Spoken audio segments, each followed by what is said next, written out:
Let's talk about the idea of a flat. For the longest time, it meant something pretty specific, right? Well, that whole idea has been completely turned on its head.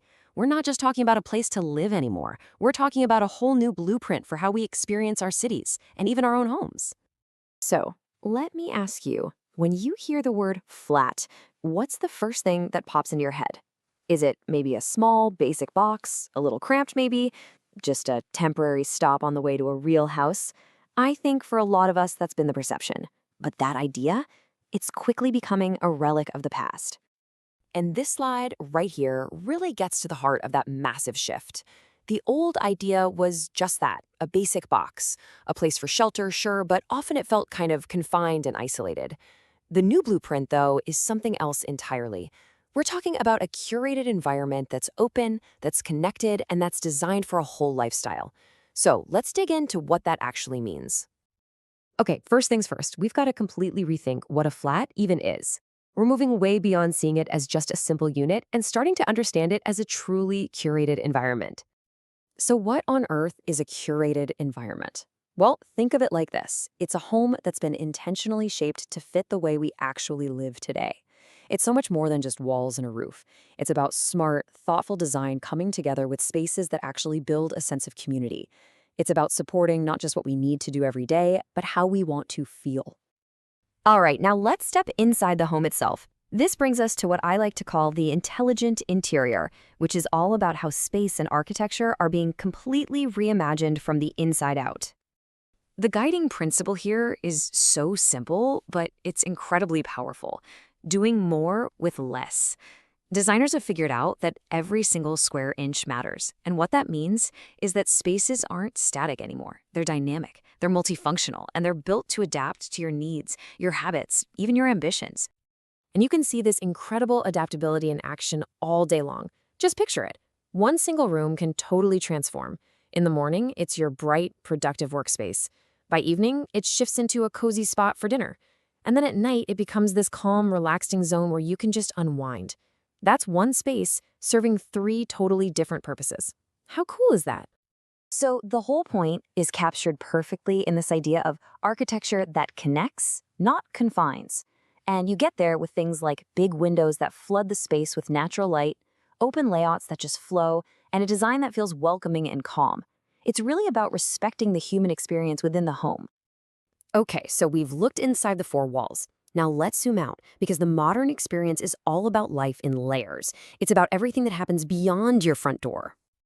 And these layers are all the shared amenities that create a complete living ecosystem. We're talking about co-working lounges that are perfect for remote work, quiet meditation corners, fitness zones, and even play areas for kids. Things like rooftop hangouts and beautiful green courtyards, they basically become extensions of your own living room. They just make everyday life richer. And all this focus on shared space is absolutely key to building a real sense of community. The idea that social gatherings can create a feeling of togetherness that's honestly hard to find anywhere else is a game changer.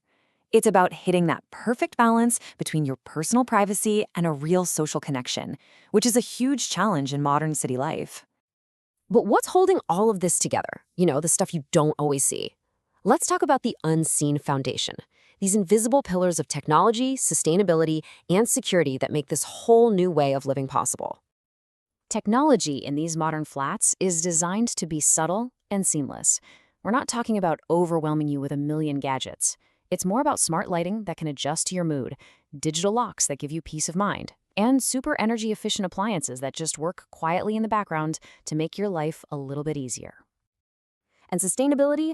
Well, it's not just an add-on anymore. It's a core philosophy. We're seeing eco-friendly materials being used everywhere. Clever systems for rainwater harvesting, solar-ready roofs, and smart waste management. These places are becoming these quiet champions of being environmentally responsible, helping us all reduce our carbon footprint without even having to think about it. And finally, security. This is such a powerful statement, but it's absolutely true. Safety isn't just a feature anymore. It's the very foundation of the whole experience. Things like controlled entry points, CCTV, and emergency response systems, they provide this fundamental sense of peace of mind for everyone, whether you're a young professional or a family with kids. So, when you pull all these threads together, what you see is that the modern flat has really become a home for everyone. It's a truly versatile solution that can fit pretty much any kind of lifestyle. And that versatility means there's a real solution for just about every stage of life. A young professional might find a compact studio is perfect for its convenience and independence. A growing family gets the amazing benefits of community and security in a mid-size unit. And hey, someone looking for a bit of luxury can find premium flats with exclusive amenities. There really is a tailored option for everyone. Which brings us to our final big question. We've seen how the simple flat has evolved from a basic box into this complete, holistic living environment. So the question I want to leave you with is this. Could this new blueprint for home be the very thing that shapes the future of how we all live in our cities? Something to think about.